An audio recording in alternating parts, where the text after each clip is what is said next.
Welcome to the Bible Experience, where we explore the Bible one chapter at a time. Today, we'll be diving into the Old Testament, Leviticus chapter 7, the Law of the Guilt Offering. Join us as we delve into the stories, teachings, and wisdom within these ancient texts. Let's begin. This is the Law of the Guilt Offering. It is most holy. In the place where they kill the burnt offering, they shall kill the guilt offering, and its blood shall be thrown against the sides of the altar.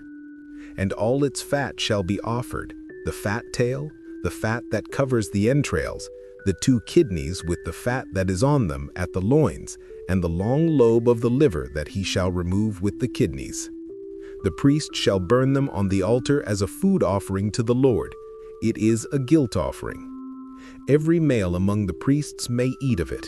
It shall be eaten in a holy place. It is most holy. The guilt offering is just like the sin offering. There is one law for them. The priest who makes atonement with it shall have it, and the priest who offers any man's burnt offering shall have for himself the skin of the burnt offering that he has offered.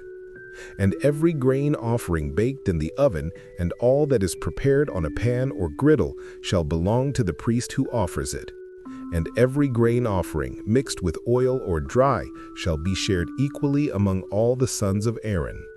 And this is the law of the sacrifice of peace offerings that one may offer to the Lord. If he offers it for a thanksgiving, then he shall offer with the thanksgiving sacrifice unleavened loaves mixed with oil, unleavened wafers smeared with oil, and loaves of fine flour well mixed with oil. With the sacrifice of his peace offerings for thanksgiving, he shall bring his offering with loaves of leavened bread. And from it he shall offer 1 loaf from each offering as a gift to the Lord. It shall belong to the priest who throws the blood of the peace offerings.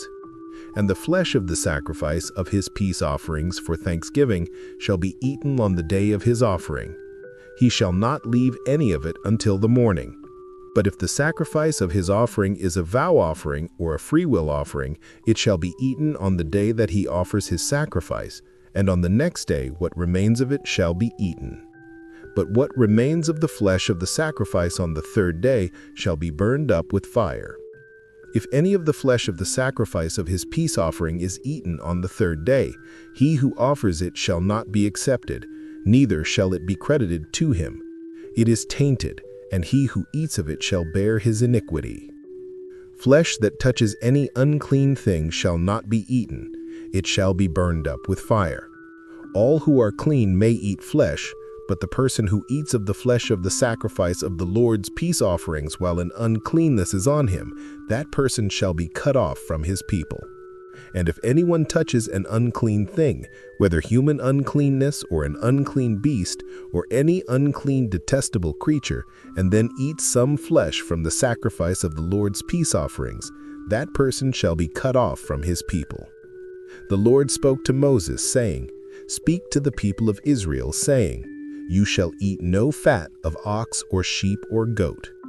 The fat of an animal that dies of itself, and the fat of one that is torn by beasts, may be put to any other use, but on no account shall you eat it. For every person who eats of the fat of an animal, of which a food offering may be made to the Lord, shall be cut off from his people. Moreover, you shall eat no blood whatever, whether of fowl or of animal, in any of your dwelling places. Whoever eats any blood, that person shall be cut off from his people."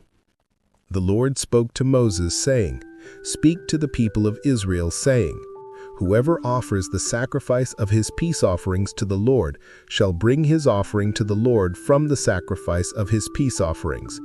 His own hand shall bring the Lord's food offerings.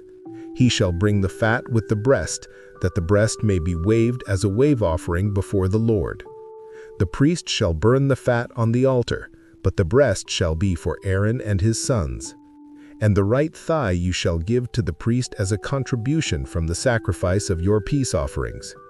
Whoever among the sons of Aaron offers the blood of the peace offerings, and the fat shall have the right thigh for a portion.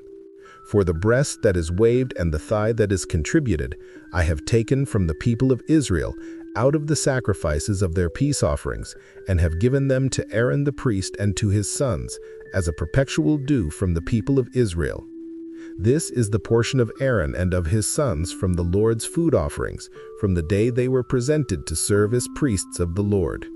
The Lord commanded this to be given them by the people of Israel from the day that he anointed them. It is a perpetual due throughout their generations.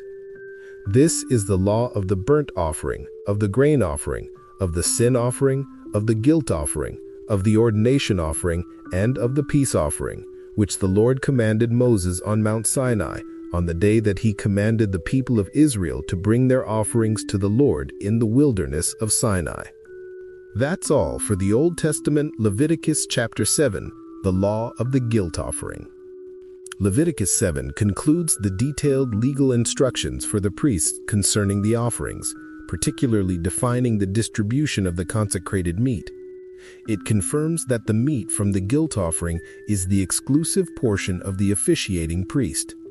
It specifies that meat from the peace offering for thanksgiving must be eaten the same day, while meat from vow or freewill offerings can be eaten on the first and second days, but any remainder on the third day must be burned up, lest it become profane.